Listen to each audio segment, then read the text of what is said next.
our teachers. Thank you so much. Thank you, Anuj. Am I audible and visible clearly? Yes, ma'am.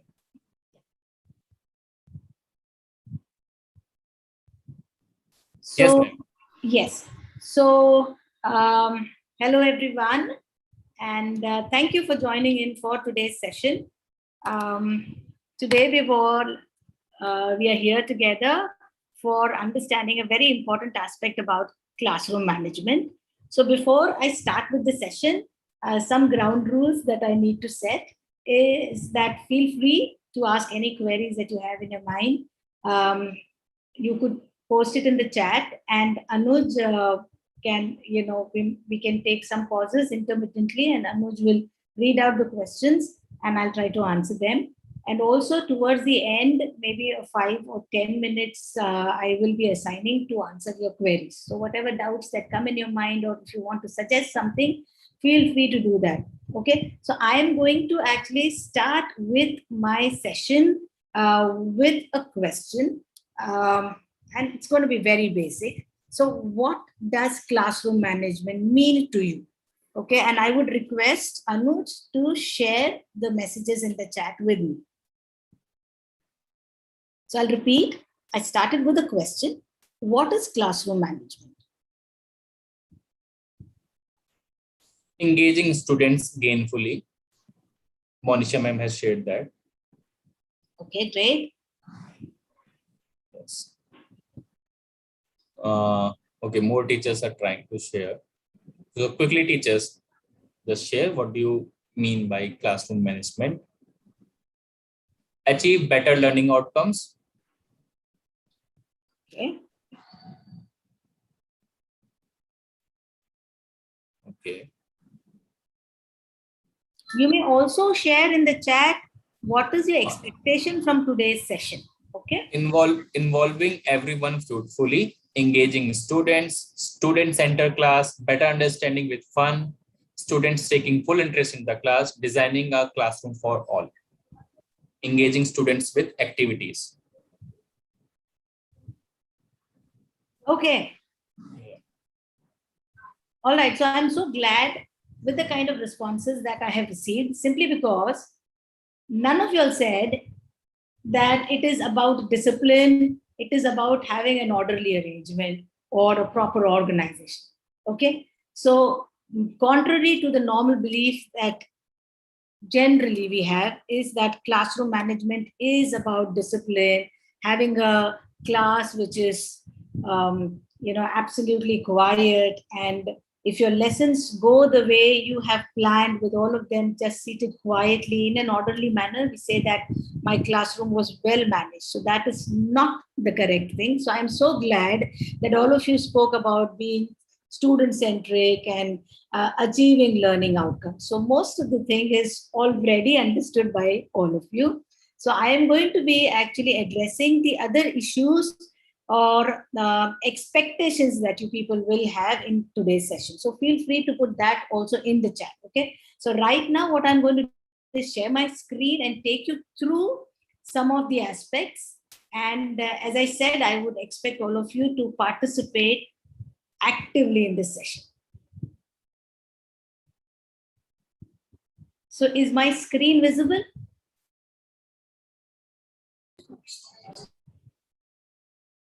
Yes? Is my screen visible, Anuj? Yes, ma'am. Yes, yes, it is. Okay. All right.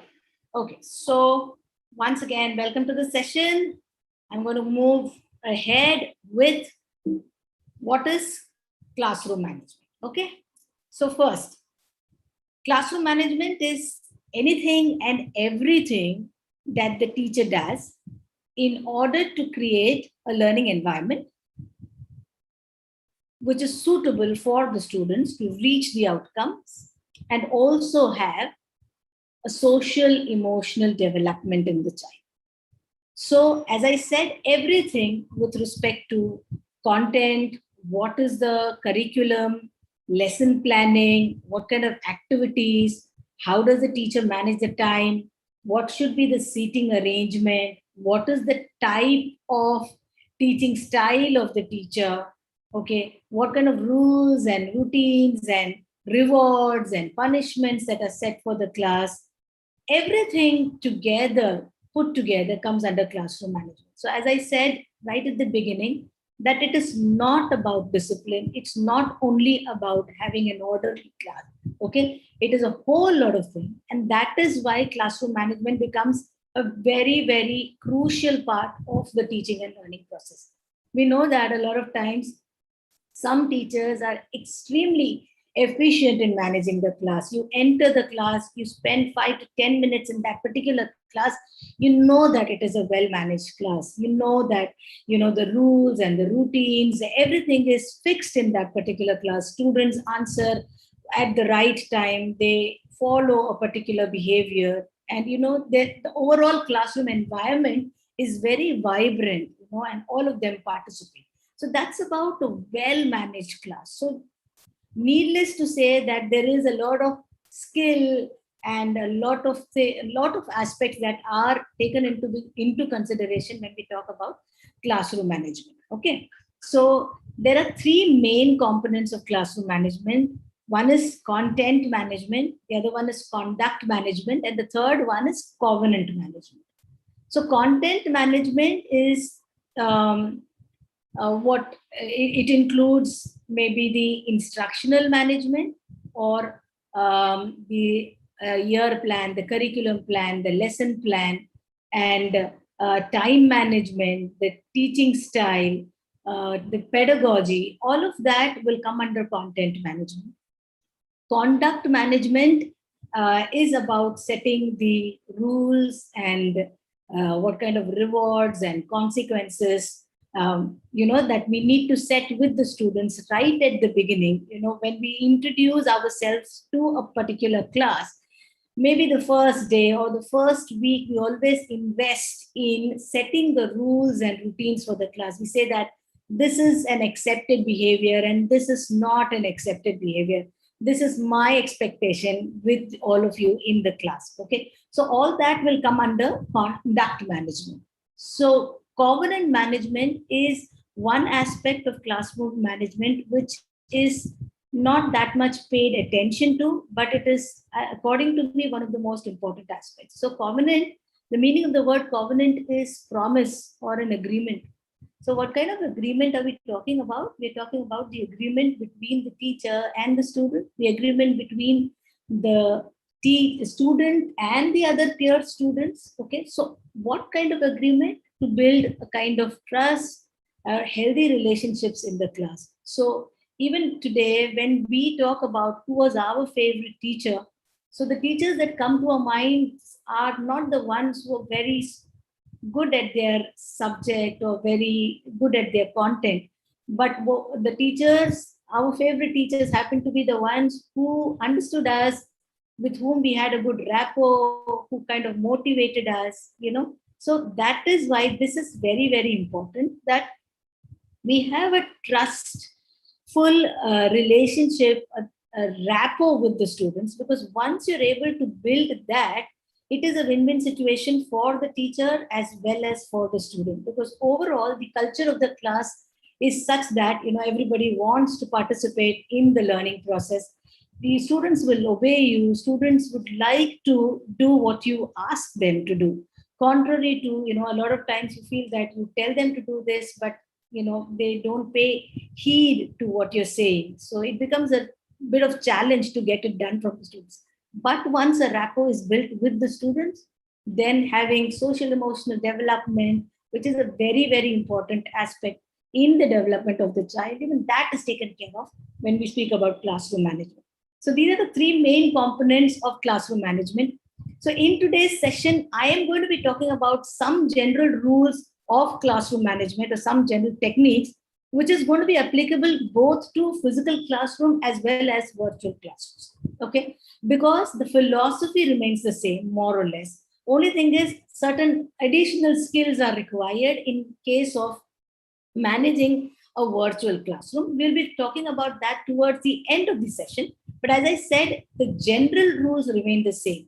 So a teacher who is good at classroom management in the physical classroom will not face much of a problem even in the virtual medium. A teacher who used to use a variety of teaching aids in the physical classroom would might as well use a variety of online tools in the virtual classroom as well. And likewise, somebody who did not use different teaching aids, who resorted only to the lecture method, would feel that even in the online mode, wherein we are equipped with so many online tools, would might as well continue teaching in a monotonous one way discussion method. Okay, so that is why I said the philosophy more or less remains the same, that you need to have whatever skills which are needed for the physical classroom. The same applies even to your virtual classroom with some more additional skills that we'll be talking about a little later. So this is one example that I heard and I really liked it. So I'd like to share it with all of you. So in the virtual mediums, you have a lot of online tools. Okay, it's like a high-end car which with all the modern facilities that is provided to you, but it is up to you, how do you want to drive that car? Do you want it to drive like a basic car, or do you want to utilize all the facilities or the online tools that are now available in the virtual mode and make your classes effective and enriching for the students? So it entirely depends upon the teacher. So a lot of times we see that a teacher enters the class and after the class is over, comes out jubilantly as if she's won a battle. And at the same time, we've also experienced when we come out of a class completely stressed out and burnt out because we didn't know how to manage the class. So sometimes it is about the students, but majority of the times it is about the skill of the teacher. Okay, so if you know how to manage a class, the task is actually very, very easy. So as I said, it is more teacher centric when it comes to classroom management. Students, yes, in some cases may create a little bit of challenge, but majorly if the teacher is skilled enough in managing the class, it becomes an easy way after that. Okay, so on that I'm going to take you to the next slide. So the next slide is again wherein I would like you all to participate. So these are some bubbles that I have with some things written on it, and I would want you to tell me, like number one stands for which component. So I said there are three components for classroom management: content, conduct, and covenant. So according to you, one, does it belong to content, or two belongs to content, covenant, conduct? You need to tell that. And Anuj, I would request you to pitch in now and tell me what are their responses. Yes, ma'am. So content, what belongs to content, content. So you have to put the number also. So one is maybe content, five is what? Okay. So one content. Second, convent. Right. Second one is covenant. Very good. Yeah. Yes. First covenant. First content. Yeah. First is content. Third is conduct. Second is covenant. Yes. Fifth is conduct. Okay. Okay. Third is conduct. Okay. Fifth is content. Okay. 7 is conduct. Fifth is conduct. 8 is covenant. Okay, great. All right. So quickly, let me tell you. All right. So more or less, you got it right. So one definitely is content. Two, as you all said, building trust is covenant management. Physical environment is again content. It comes under content. Okay. So a lot of you thought that it comes under conduct. So it's about discipline. No. So physical arrangement of the class also comes under content management. Okay. Time management is also under content management. Then rules, procedures, and routines, you all were right. That comes under conduct management. Then sixth one, rewards and consequences, again comes under conduct management. Teaching style also comes under content management. And eighth one, that is facilitating respectful relationships. You all are all right, that it comes under covenant management. So most of the answers are correct. So very good on that. Okay, I'm going to move to the next slide. So you've understood the three components of classroom management: content, which covers a lot of it. Okay, as I said, the teaching methodology, the teaching style of the teacher, time management, physical arrangement of the class, the plan, content, what is the instruction, everything comes under content management. Okay, so I'm moving to the next slide. All right. So some rules which are very, very simple, important, and applicable to both physical as well as the online teaching is planning. So planning your lessons is very, very important, irrespective of the number of years of teaching experience that you have. Okay. It is very, very imperative, very important for all of you to plan your lessons, because if you invest that much amount of time in deciding that what content is going to be taught using which methodology, which collaborative teaching method am I going to use, where will I have students participation, where do I need to actually speak, and where will the students participate, where the students will actually come into the picture, or what part of the lesson will I be teaching or I'll be talking, and how much part of the lesson would the students contribute. If all that is planned, it becomes easy. Okay, so again, I would like to share one important aspect which I learned from my principal, who says that, when we say that we have these many years of experience, if your experience is allowing you to do the same thing in the same manner for the last so many years of experience that you're claiming, then it is really not experience. So when you say that I have a rich experience of these many years, over the years, how have you evolved yourself, and are you still doing the same thing that you did over all these years, then it is not considered to be experience. Okay, so the thing that I'm trying to emphasize here is that planning a lesson is the best recipe for a smooth and an orderly classroom. Okay, and a lot of times teachers, when they plan their class, they plan it for maybe 35 minutes or whatever is this period of their time period. Okay, and in case they finish it maybe 10 minutes earlier than that, because the students were smarter and they've achieved the learning objective, and then there is a good 10 minutes of time which the teacher does not know how to engage the students. So it is always important to over plan your lessons so that the time is not wasted and it is utilized in the best possible way.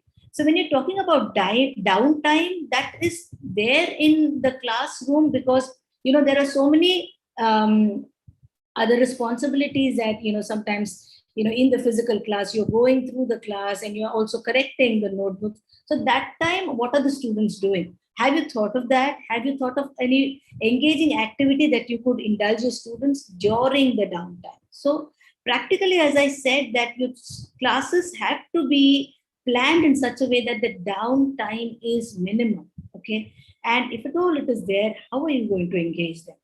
And plan the lessons in a manner that multiple learning styles are catered to. So you have to understand your students. So when I say that this is when you're introducing yourself, or this is maybe the first week of your class, it is very important for you to invest the time in understanding your learners. How do you understand your learners? Through observation. There are other techniques also. You can share a questionnaire with them to find out what is their learning style.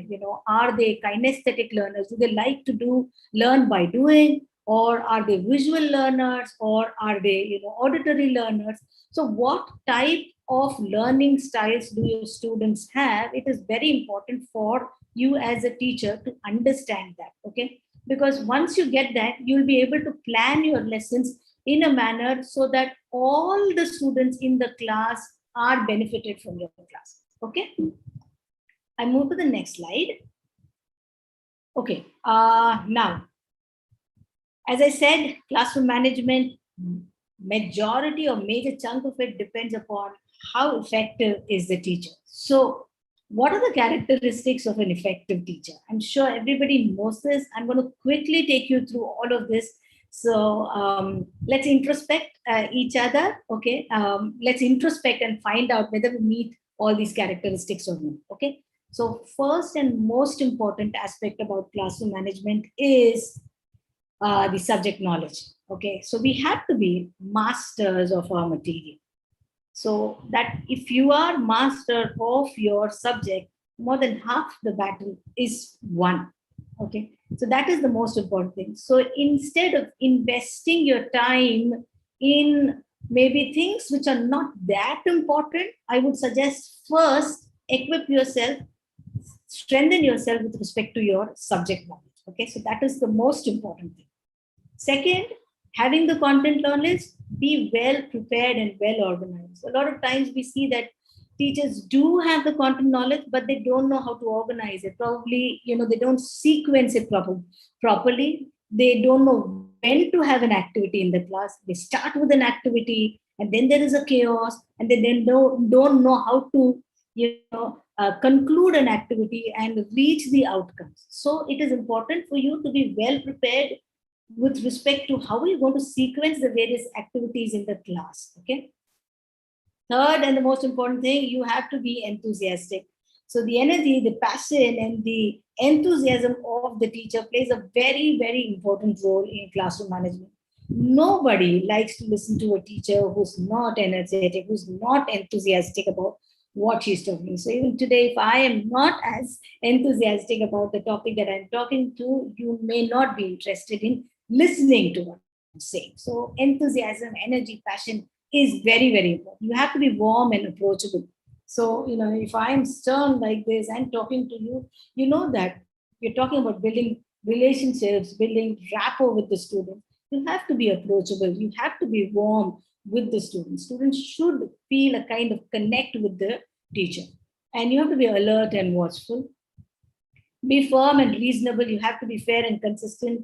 When I'm saying fair and consistent, you cannot be changing your rules time and again, and your rules cannot vary depending upon the students. So if you set a rule, you need to ensure that you follow it in a fair manner across with every student. Okay, and you have to be clear in terms of your tone, your pace, and your speech has to be well moderated. Okay, so even the voice plays a very important role when it comes to classroom management. So effective teachers are able to manage their class well because they possess all of these characteristics. We may not possess all of them, but then all of these characteristics are definitely something that we can acquire. Okay, and this pandemic has taught us that within a span of 1.5 year, the amount of skill, the amount of learning that was possible, everybody knows that we can learn at any age, provided we have the intention to do that.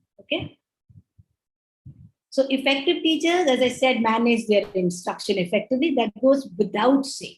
So, and they are able to have an orderly environment with few distractions in the class. How do you have few distractions in the class? One, you're well planned, your activities are well organized. Three, you are also setting the rules in the class. So even in the online mode, you have to tell the students, like, this is what is my expectation with you. You may use the chat. Okay, I'm going to give you the last 5 or 10 minutes probably, wherein you can unmute and ask me. Do make it, do stress upon asking them to write down the important points in their notebooks. And if at all they come across any query, they need to jot it down. And when the time arises, that is the time they will be asking, and not to interrupt the class during the session. So you need to set the routines, have well-defined learning objectives. So you know that we're talking about learning outcomes. And if you're not able to reach that, obviously somewhere you falter. Okay, so you need to have well-defined learning objectives and set it clearly and communicate it to your students. It plays a very, very important role.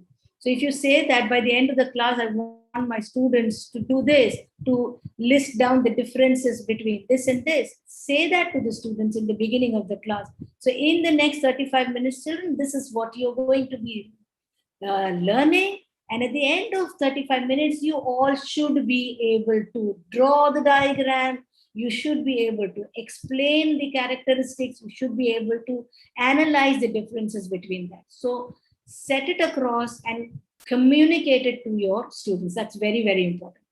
Have lesson plans that include, absolutely important, active and collaborative learning techniques. Okay.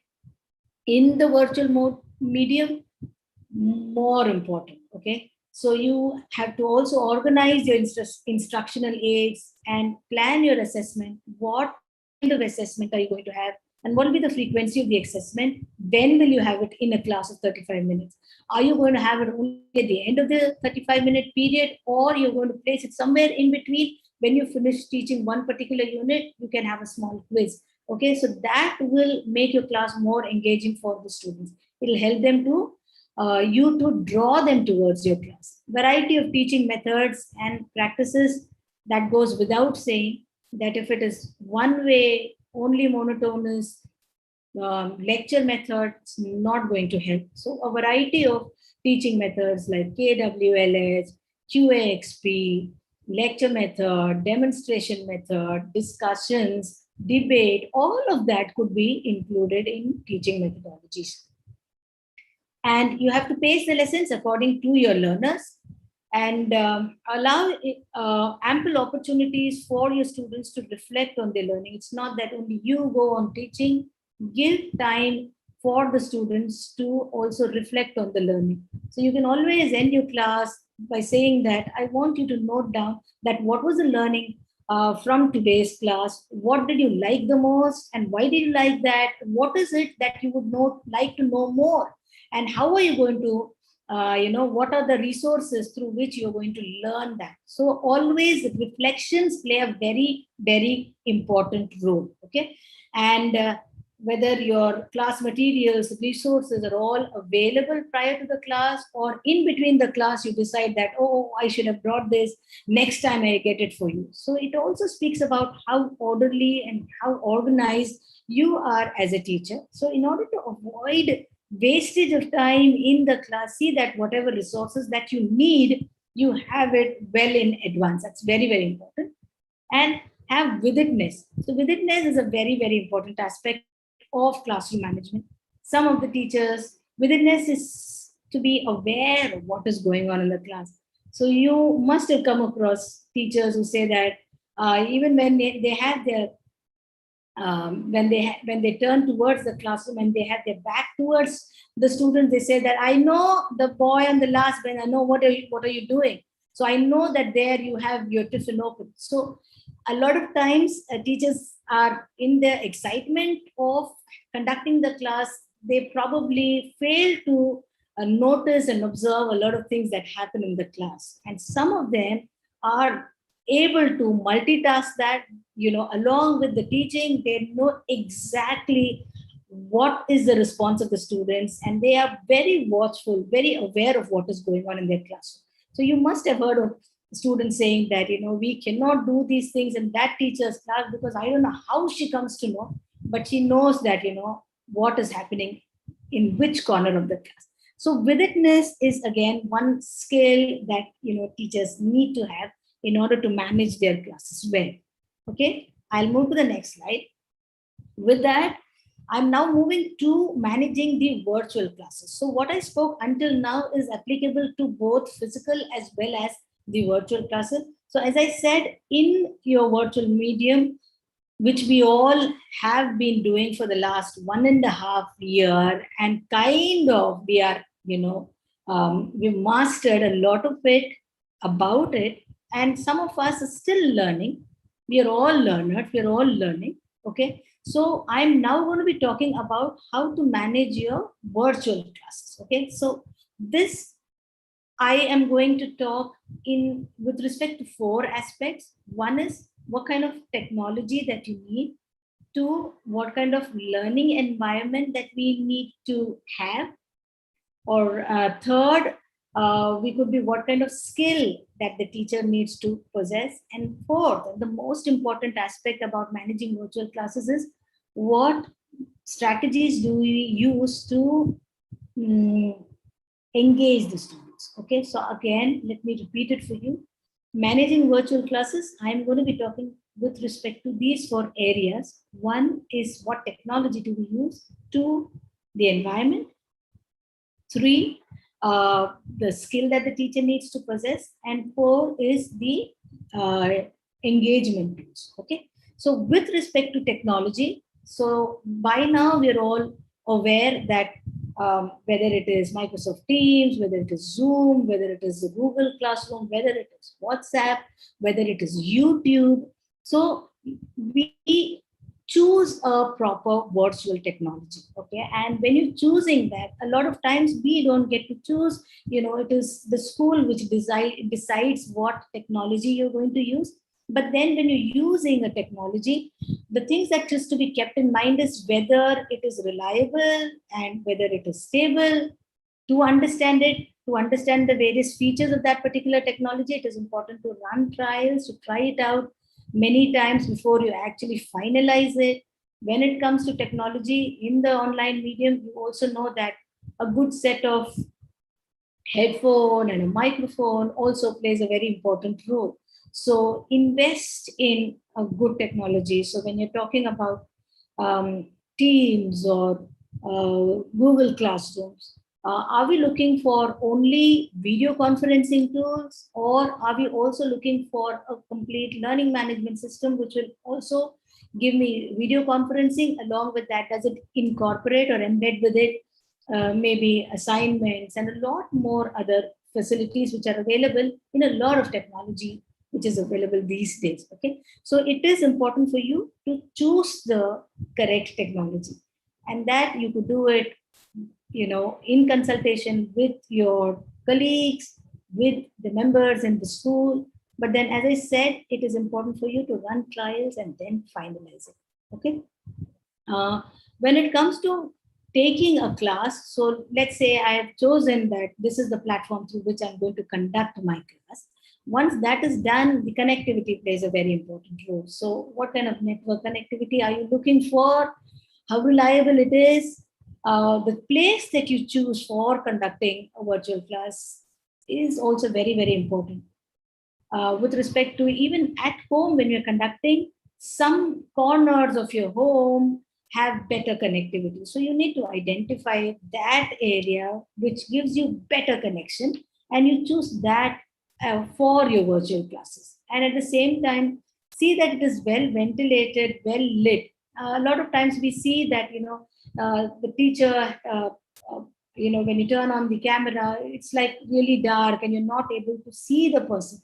So that is definitely not okay. Okay, so it has to be well lit, and see that you choose a corner where there are no distractions. So you don't have people moving around in your background. That could be a big distraction for the students. So one, you choose a quiet place which is where there is minimum distraction. Okay, so that is about the learning environment that you create for yourself. Now, when you talk about the students, again, you need to explain it to them that they have to follow certain rules and regulations, even in the virtual classrooms, that they have to be seated properly. They're not on their bed. They should be seated, with a table and a chair, and, seated properly and not lying down. Not to eat during the classes, use the chat more. Then, don't distract the class. You can, turn on your camera when you're asking them to turn it on. So nowadays, it is actually better if all the students turn the cameras on, because it is better for them to see the teacher, and the teacher also gets to see the students. But then don't force them, depending upon the bandwidth, and there are a lot of other aspects also that we need to take into consideration. But set the rules saying that when I ask you to turn on your camera, you need to do that. Okay, but don't enforce it that much, because I don't think that is correct. Then when it comes to the skills that the teacher needs to possess in the virtual medium, in addition to all the things that we've already spoken about in the physical classroom, about the characteristics that she or he needs to possess, she needs to be energetic and passionate. Okay, so that is very, very, very important in the virtual mode. Okay, your energy actually transmits it through to your students. So if you are low in energy, you know for sure that the class is not going to reach to the level that you expected. Okay, some other skills like basic typing, helps a little bit. Patience, big aspect when it comes to virtual class. So you have to be patient. If you see that your students are not answering you quickly, don't lose your temper. There are so many things that we need to take into consideration. You may be having better connectivity at your place. Probably there is a connectivity issue at the student's place. Probably that is the time when the students, microphone is not working. So you need to be empathetic towards all these things and be patient. When you ask a question to your students, give them that little bit amount of time to come back, to revert to you with the answer. Just don't move from one person to the other like, normally we do it in the physical classroom. In the online mode, you need to have patience. Okay, multitasking, teaching, playing a video, observing the chat, because simultaneously, if you're able to do all of that, that really helps in the virtual class. And communicating succinctly, meaning being very precise in your communication. So in the online mode, it really helps it to be very, very specific with respect to your communication. So are we doing unnecessary talking, or are we to the point and communicating what is needed in that stipulated time period that is allotted to us? So these are the things which are very important in the virtual class with respect to the teacher. We need to master all of this. Okay.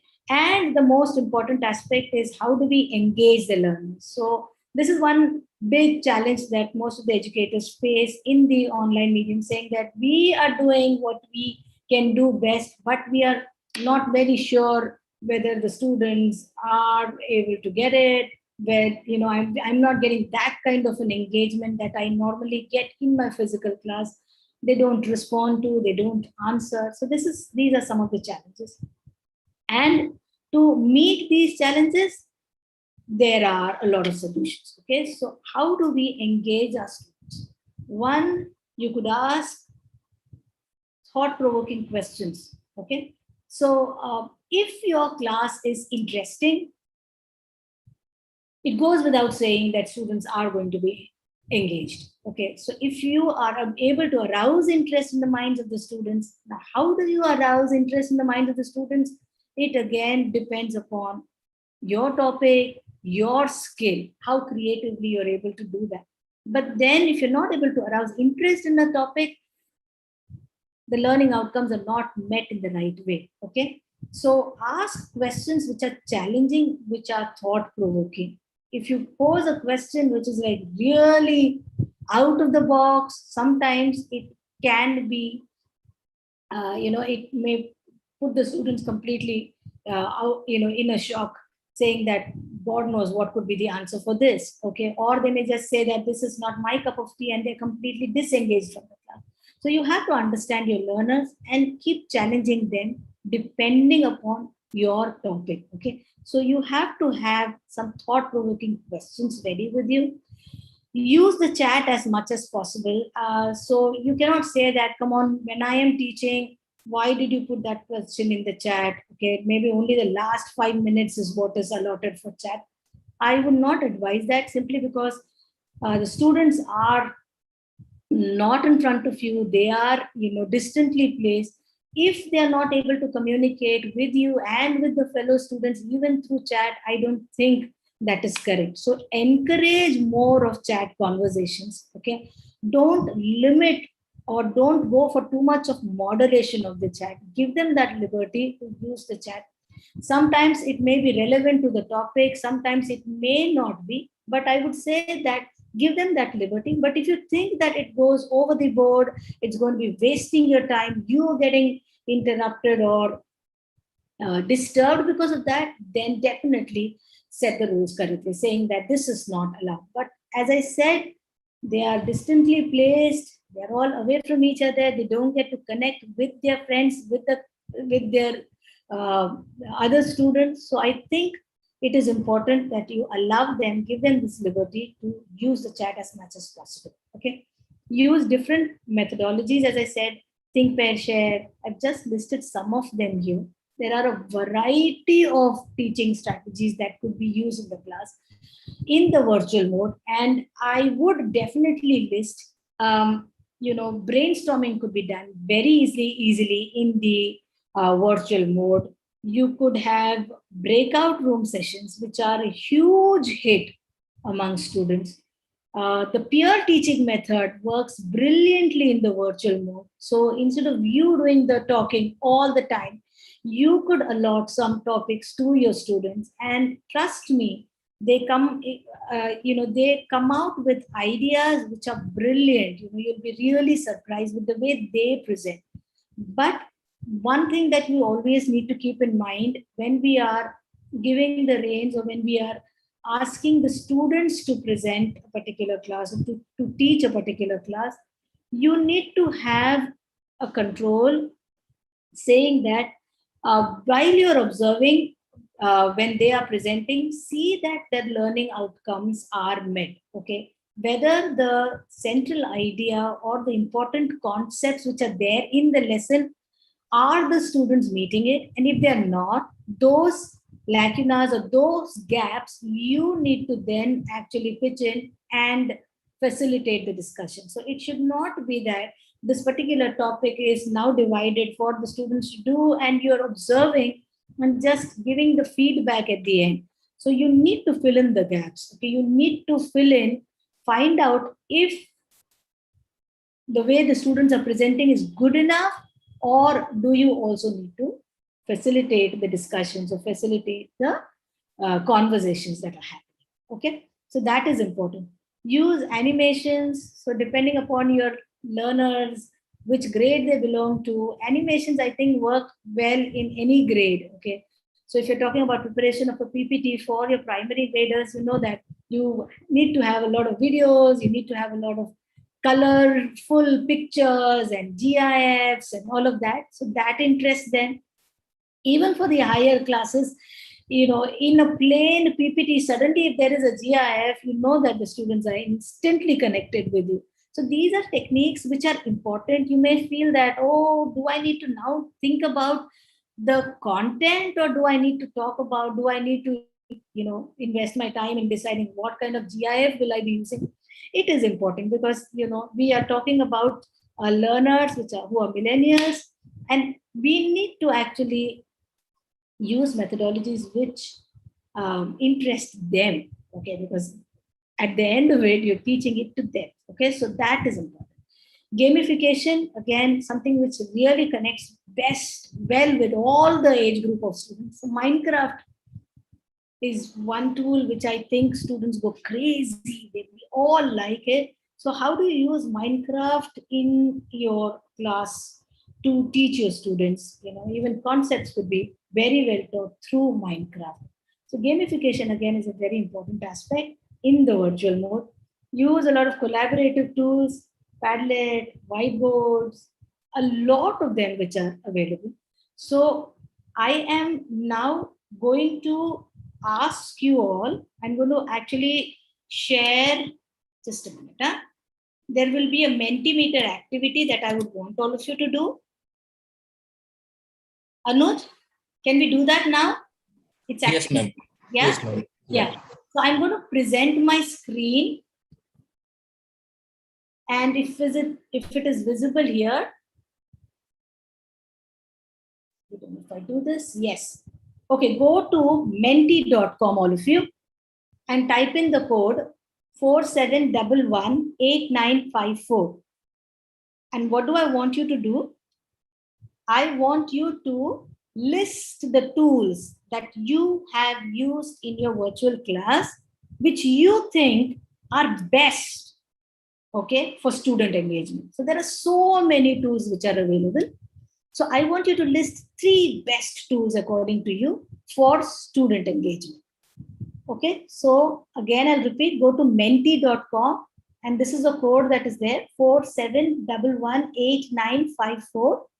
And you have to list 3 online tools that you think are best.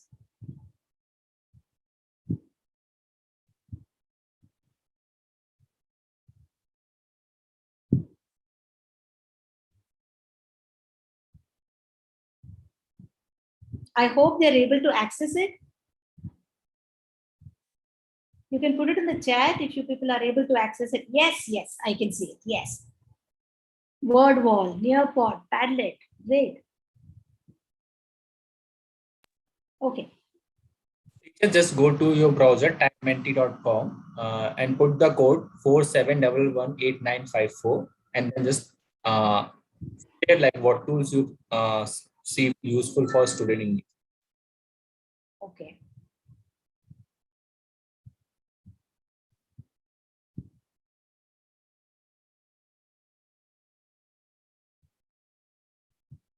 Yes, quickly, come on. There are so many tools. And I would really want to know which are the most favorites. That is why I've given this question. Okay.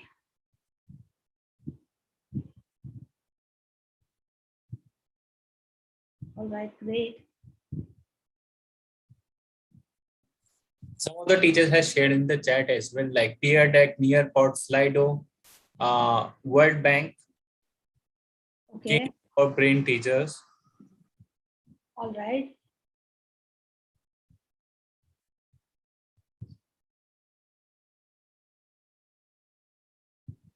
Seesaw.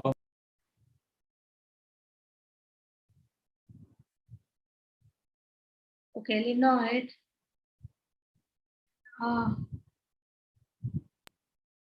Edmodo, Padlet. Okay. I haven't heard of Tunastic. Okay, I need to find out that. Wakelet. All right, great. Quizzes, flipgrid.com, Ludo. That would be nice one. Yeah. So great. So whole lot of tools that are available. And sometimes it actually gets a little overwhelming also, no, for teachers. You know, today you learn one and the next day there's somebody who's recommending another one, saying that this is good. And then you have another one. So there are so many, so it can get a little overwhelming. And what I would suggest or advise is, don't get carried away with all the unnecessary features that some of the tools may have. You need to wisely choose the tool depending upon what outcomes that you need to meet. So if you need to make a portfolio, you want your students to make a portfolio, in that case, Wakelet, I'm just suggesting some, okay? So Wakelet is very good. You can ask them to make it on Sway, or when it comes to newsletters, maybe Padlet is very good. When it comes to instantly conducting quizzes, I think quizzes is very good. Kahoot is very good for instant engagement in the class. Jamboard is very good for having collaborative activities with the students. Then Google Form, yes, Google Form, MS Forms, those are very good for quick assessments. Padlet is one of my favorite tools, and if you use Padlet in the right way, you know that it could be used in a variety of ways. Recently, I used whiteboard.5, okay, and I found it really interesting. So people who haven't used it definitely should try this whiteboard.5, and I used the free version of it. I just tried it with my students for my 11th and 12th standard students, and they were super excited about it.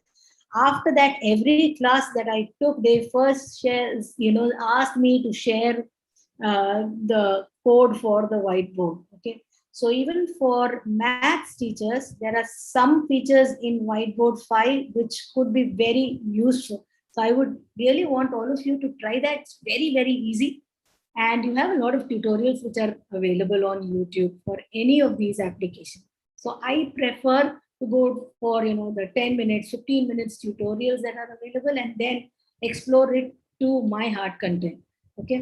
So you may not use all the tools that are there in front of you, as I said, but some of the tools are really good. Okay. Like Padlet, Kahoot, Edpuzzle is very good. Then quizzes again is a huge hit among students because I think it has some brownie points and some memes and some things that also keep coming in if they answer it correctly. But again, when you're using quizzes, I would recommend that you go through the questions first properly, because some of the quizzes which are already available may not match with the content that you want to assess with your students. Okay. So if you are able to create your own quiz on quizzes, that is the best thing to do. Okay. And then giving it to your students. But a lot of times, just going for some of the quizzes that are already available sometimes may work. But as I said, spend some time in going through all of those questions and whether it is actually helping you in assessing your students. That is important. Okay. So a whole lot of tools that you all are using, and great. Keep using it. I am going to now go to the next slide, and that is the next 2 minutes that I'm going to talk about is in the virtual mode. No matter how well we are prepared, there could be always some things that could go wrong, because with technology, you cannot be 100% sure. Sometimes the internet goes and everything goes in for a toss. Okay. So some things are not in our control that we shouldn't talk about, but what is within our control is what we need to really work on. And that is what helps you is, if you're using a new tool, okay, first explore it properly and have a rehearsal with maybe your friend, your colleagues, maybe 2 or 3 of your colleagues together. Tell them that I want to, use this in the class tomorrow, and I'm going to take a micro lesson. Please see how it is, and you could ask for their feedback. Always rehearse it first. Okay. Use a platform with a good support. I've already spoken about this.